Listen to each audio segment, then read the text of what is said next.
Assalamualaikum warahmatullahi wabarakatuh.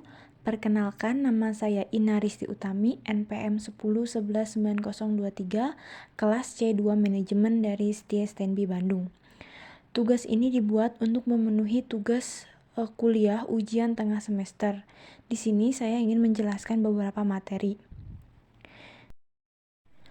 Materi yang pertama yaitu tentang Ma'rifatur Rasul dengan pemahaman saya sendiri. Ma'rifatur Rasul ini tentang bagaimana mengenal Rasul, apa saja yang perlu dikenal dari Rasul, dan bagaimana pula kita mengamalkan Islam melalui petunjuk Rasul.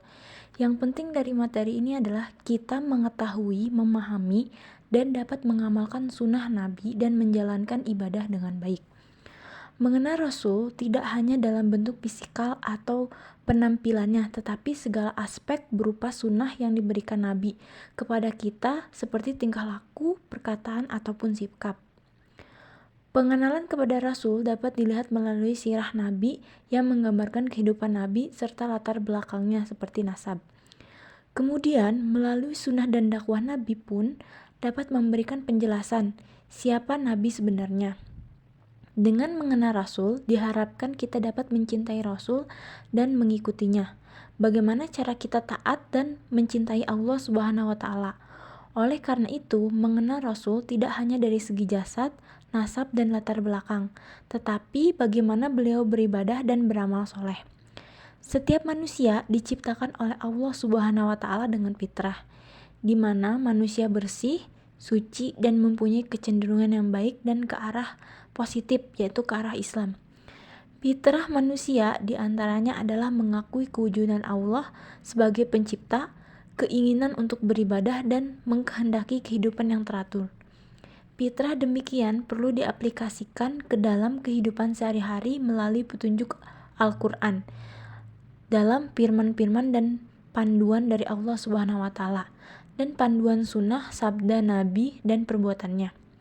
Semua panduan ini memerlukan petunjuk dan Rasul khususnya dalam mengenal pencipta dan sebagai panduan kehidupan manusia. Dengan cara mengikuti panduan Rasul, kita akan mendapati ibadah yang sahih.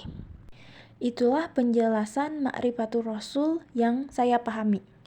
Setelah kita mengetahui tentang Ma'rifatur Rasul, kita harus tahu juga apa sih Nabi dan Rasul. Jadi Nabi itu ialah manusia pilihan Allah Subhanahu wa Ta'ala yang diberi wahyu tapi tidak diperintah untuk menyampaikan kepada orang lain. Beda lagi dengan Rasul. Rasul itu manusia pilihan Allah Subhanahu wa Ta'ala yang diberikan wahyu dan diperintah untuk menyampaikan kepada orang lain. Itu perbedaan antara Nabi dan Rasul. Selanjutnya saya ingin menggambarkan sedikit kondisi Jazirah Arab sebelum lahir Nabi Muhammad SAW. Jadi kondisi Jazirah Arab ketika sebelum Nabi Muhammad SAW lahir, mereka menyembah berhala dalam kehidupan sosial mereka. Kezoliman telah menyebar kemana-mana. Tidak ada hal sedikit pun bagi kaum lemah, anak-anak perempuan dikubur hidup-hidup dan kehormatannya dirusak. Mereka memiliki banyak istri tanpa ada batasan. Perzinahan merajalela. Peperangan antar kabilah bisa terjadi hanya karena masalah sepele. Ini adalah gambaran singkat kondisi Jazirah Arab sebelum Nabi lahir. Selanjutnya yaitu sejarah Nabi Muhammad SAW. Di sini saya ingin sedikit menjelaskan mulai dari lahir, masa anak-anak, pernikahan hingga diangkatnya Nabi Muhammad secara garis besar. Yang pertama yaitu kelahiran Nabi Muhammad SAW. Nabi Muhammad SAW lahir di kota Mekah, Jazirah Arab pada hari Senin tanggal 12 Rabiul Awal tahun Gajah, bertepatan dengan tanggal 20 April 571 Masehi. Disebut tahun Gajah karena pada tahun itu terjadi peristiwa penyerangan Ka'bah oleh pasukan gajah yang dipimpin langsung oleh Raja Abrahah yang kala itu bermaksud menghancurkan Ka'bah. Namun di tengah jalan mereka diserang oleh segerombolan burung ababil yang diutus Allah Subhanahu wa Ta'ala sebagaimana terdapat dalam Al-Quran surat Al-Fil ayat 1-5. Nabi Muhammad SAW adalah keturunan Bani Hasyim suku Quraisy. Ayahnya bernama Abdullah bin Abu Thalib, ibunya bernama Aminah binti Wahab. Ketika beliau dilahirkan, banyak kejadian yang terjadi pada waktu itu, di antaranya berhala-berhala pada berjatuhan, api yang disembah orang-orang Majusi di Persia tiba-tiba jadi padam, bergetarnya kerajaan Kisra, diperketatnya penjagaan langit. Selanjutnya itu masa kanak-kanak Nabi Muhammad SAW. Ketika beliau dikandung ibunya dalam usia 2 bulan, ayahnya wafat dan sejak itu beliau menjadi seorang yatim.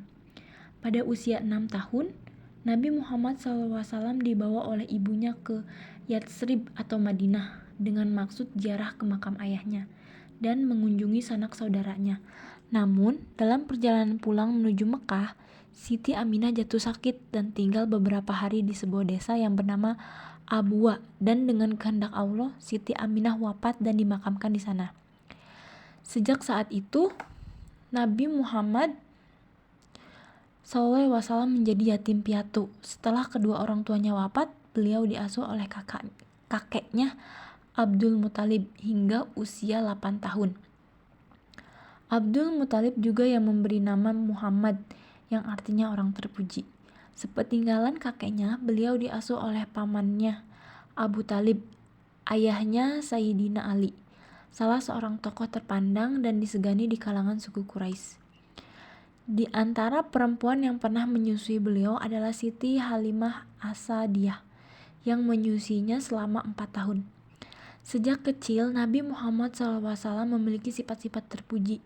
Di antaranya jujur, giat bekerja, sabar dalam menghadapi cobaan, sopan santun, dan lemah lembut dalam perkataan.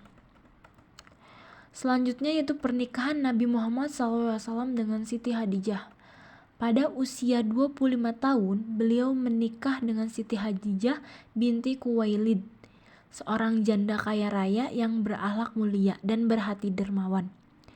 Dari pernikahannya lahir 3 orang putra, yaitu Al-Qasim, Abdul, dan Thayyib, dan 4 orang putri, yaitu Zainab, Ruqayyah, Ummu Kulsum, dan Fatimah. Diangkatnya menjadi Rasul Nabi itu pada usia 40 tahun.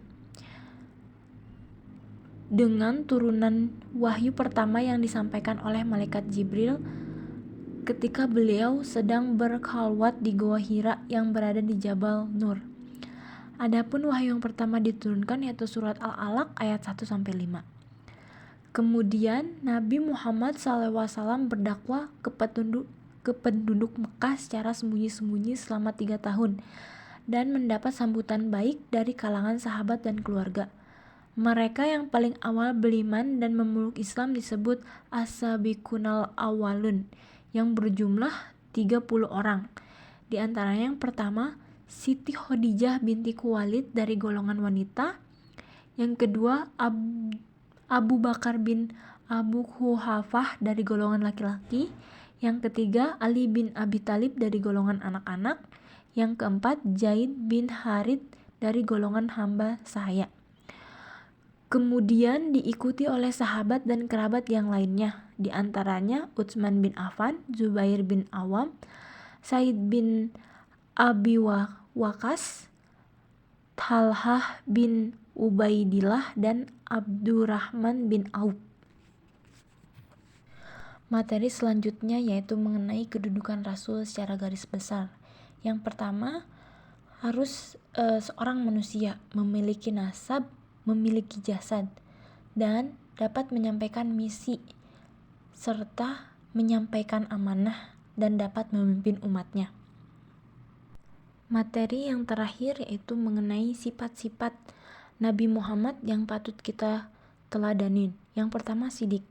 Sifat sidik artinya jujur atau benar. Sifat Nabi Muhammad yang sidik tersirat dalam kehidupan sehari-harinya sebagai pembisnis atau pedagang pada masanya. Sebagaimana informasi yang tertera dalam Al-Quran, Rasul memiliki sifat mustahil yang salah satunya mustahil berbohong. Dengan sifat sidik ini, Nabi Muhammad menjadi teladan sahabat-sahabatnya dan disegani lawan-lawannya. Yang kedua yaitu amanah. Sifat Nabi Muhammad yang kedua yang perlu kita tiru yaitu sifat amanah. Amanah artinya dapat dipercaya. Nabi Muhammad memiliki julukan sebagai Al-Amin, yang artinya dapat dipercaya.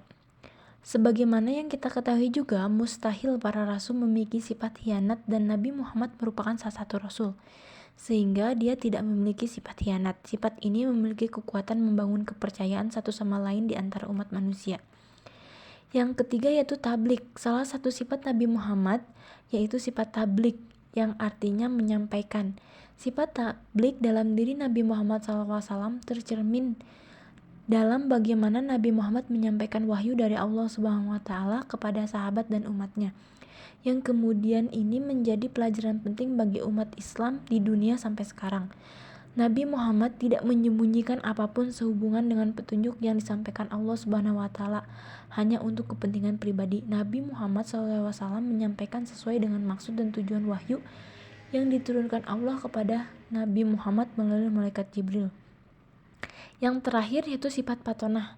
Sifat Nabi Muhammad yang keempat atau yang terakhir yang sebaiknya kita pelajari ialah patonah, yang artinya cerdas.